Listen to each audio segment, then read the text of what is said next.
ओम नमः शिवाय मित्रों, मैं महेंद्र कदम माही रुद्राक्ष में आप सबका फिर से एक बार दिल से स्वागत करता हूं और आप सभी को श्रावण मास 2024 की हार्दिक शुभकामनाएं देता हूं। आशा करता हूं कि भगवान शिव के आशीर्वाद से आप सब खुश और निरोगी होंगे। ऐसे ही स्वस्थ रहिए, ऐसे ही खुश रहिए।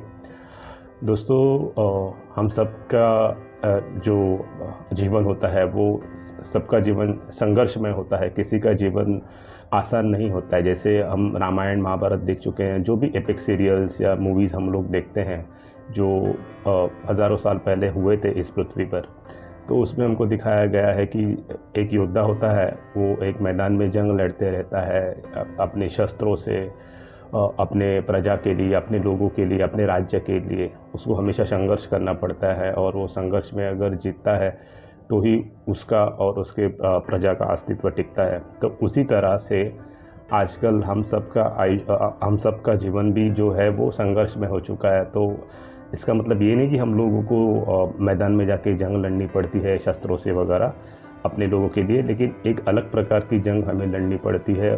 और हर किसी का जो रोल होता है वो अलग अलग होता है, जो शस्त्र के रूप में हम कह सकते हैं कि उनके लाइफ में होता है। जैसे अगर कोई घर का मेन इंसान है तो उसको घर चलाने का संघर्ष करना पड़ता है, घर की सारी ज़रूरतों को पूरा करने का संघर्ष करना पड़ता है। अगर घर की जो स्त्री होती है उसको घर संभालने का संघर्ष करना पड़ता है।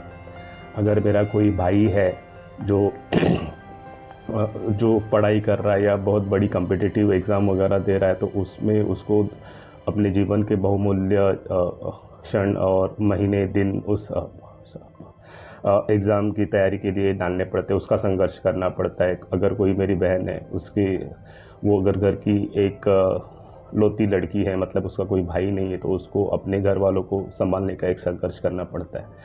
तो हम सबको जीवन में, जैसे मैंने कहा शुरुआत में, किसी न किसी प्रकार का संघर्ष करना ही पड़ता है।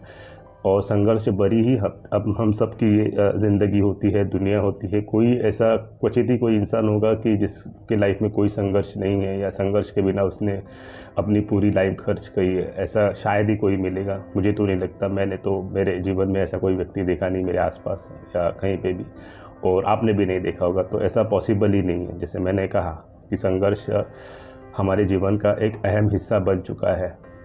और हकीकत में देखेंगे तो संघर्ष के बिना ज़िंदगी में कोई मज़ा भी नहीं है। अगर संघर्ष नहीं होगा तो हम ज़िंदगी को बहुत ही आसानी से लेंगे और ज़िंदगी ऐसे ही ख़त्म हो जाएगी। तो हम लोग संघर्ष करेंगे, और संघर्ष होता भी है और संघर्ष करना चाहिए भी। और मतलब कोशिश करनी चाहिए कि वो संघर्ष में मैं जीतूं और अपने घर वालों की या जो भी अपेक्षाएं हैं मेरी या मेरे घर वालों की या मेरे चाहने वालों की, वो पूरी कर सकूं।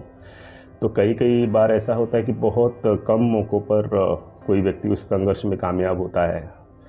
तो हमारे पास रुद्राक्ष में भी ऐसा एक पर्याय है, जो अगर आप धारण करेंगे तो आपकी वो संघर्ष में जो ज़िंदगी है वो थोड़ी आसान हो सकती है। और वो रुद्राक्ष है कार्तिकेय भगवान का।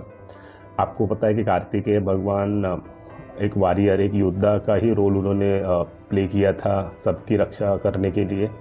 तो कार्तिकेय भगवान के गुण उस व्यक्ति में आते हैं जो व्यक्ति ये रुद्राक्ष धारण करता है। और मंगल, मार्स ग्रह के लिए ये रुद्राक्ष होता है। तो उस ग्रह से लेकर भी कोई अगर दुष्ट परिणाम है तो वो भी परिणाम ख़त्म करने में, कम करने में ये रुद्राक्ष आपको हेल्प करेगा। और ग्राउंडिंग, स्थिरता, फोकस, विल पावर बढ़ाने के लिए भी ये रुद्राक्ष बहुत अहम रोल प्ले करता है। और ये लोअर मुखी है, बहुत ही सस्ता मुखी है। अगर आप जानना चाहते हो वो कौन सा रुद्राक्ष है, उसको कैसा पहनना है, और हाँ, ये रुद्राक्ष अपने मूलाधार चक्र पे काम करता है। अपना जो स्पाइन के बेसिस पे जो चक्र होता है, जो सबसे पहला चक्र होता है, उस चक्र के ऊपर वो काम करता है। तो आपको जानना है वो रुद्राक्ष कैसा है, कौन सा है, मुखी है, क्या प्राइस है उसकी, कैसे पहनना चाहिए हमको या कैसे पहन सकते हैं, क्या क्या स्ट्रिंगिंग ऑप्शंस अवेलेबल है। तो आप महायोगी रुद्राक्ष को त्वरित संपर्क कीजिए। हम लोग आपको रुद्राक्ष देने में आनंदित होंगे। और वैसे भी अभी श्रावण मास शुरू है, तो हमको कोई ना कोई रुद्राक्ष धारण करना बहुत ही ज़रूरी है, क्योंकि भगवान शिव को श्रावण मास में अगर कोई रुद्राक्ष पहनता है तो व्यक्ति बहुत ही पसंद होता है। और एक बात मैं रिपीटेडली मेरे वीडियोज़ में कहते आ रहा हूँ कि कोई भी व्यक्ति कोई भी सस्ता या महंगा रुद्राक्ष खरीदे तो वो आम इंसान नहीं होता है, वो भगवान शिव की इच्छा होती है। उस वजह से उस व्यक्ति के पास वो रुद्राक्ष आता है। और जो व्यक्ति रुद्राक्ष पहनता है वो अगर शिव की पूजा रुद्राक्ष पहन के करेंगे तो उनको बहुत ही अच्छे परिणाम आएंगे। तो आशा करता हूँ ये वीडियो आपको पसंद आया होगा। तो अगर पसंद आया है तो ये वीडियो आप आगे आपके दोस्तों को, आपके रिश्तेदारों को, नेबर्स को, कलीग्स को, सबको जितना मैक्सिमम है उतना मैक्सिमम शेयर करें। अपने तक ही सीमित मत रखिए, उन लोगों को भी इस ज्ञान का आनंद उठाने दें। इस वीडियो को आप लाइक कीजिए। चैनल अभी तक आपने सब्सक्राइब नहीं किया है तो चैनल सब्सक्राइब कीजिए। अगर आपको लगता है कि मेरी जानकारी मैं जो मेरे वीडियोस में देते आ रहा हूँ वो उपयुक्त है, अच्छी है, यूनिक है, तो ज़रूर उसको सब्सक्राइब करें। और सब्सक्राइब करते वक्त बेल आइकन को प्रेस करना मत भूलिए। तो इसी के साथ मैं आप सबसे इजाज़त लेना चाहूँगा और मिलते हैं फिर अगले वीडियो में एक नए विषय के साथ। तब तक के लिए ओम नमः शिवाय।